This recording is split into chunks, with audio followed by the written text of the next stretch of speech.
Jocelyn Ball Burnell was born on July 15, 1943, in the capital of Northern Ireland. Her father was an architect and often brought home books for Jocelyn to read. After reading a few space-specific books, her interest in astronomy began. Jocelyn quotes, "He used to bring home all sorts of books from the library, and in my teens I will flip through these books. One day, he brought home some astronomy books, and that was it. I was hooked." End quote. Jocelyn expressed her interest in the space field of science at an early age. Bell Burnell attended Glasgow University, Scotland in 1965, where she studied and received a degree in physics. In 1969, she completed her PhD in radio astronomy at Cambridge University. She has worked at many universities, most which are in the UK, including the University of Southampton, University of London, and the University of Bath, where she was a dean from 2001 to 2004. Jocelyn was also the president of the Institute of Physics from 2008 to 2010.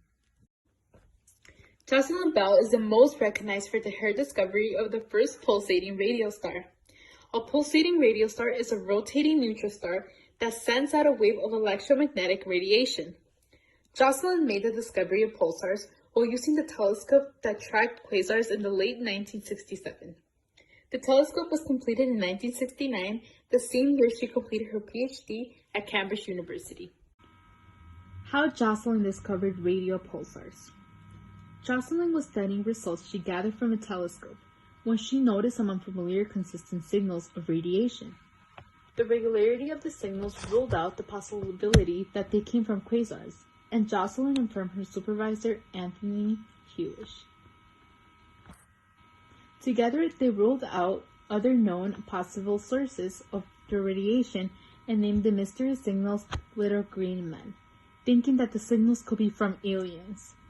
After more research and revising, they realized the pulsars were coming from a rotating neutron star.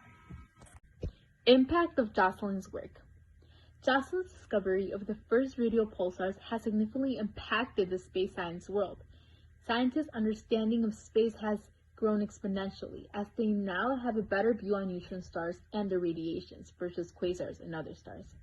Scientists have gone into much further research since 1969, tracking the strongest pulsars by wavelength of light, which shows how important the primary discovery of pulsars is. Lastly, I chose Jocelyn Bell Burnell because I was so interested in her story and the fact that she was the first chosen as a fellow of the Royal Astronomical Society in 1969 and received a lot of awards. Pulsar astronomers now have detected over 1,500 pulsars and expect to discover thousands more during the next few years. I hope you guys learned something new about Jocelyn Bell Burnell and why she's important in our science community.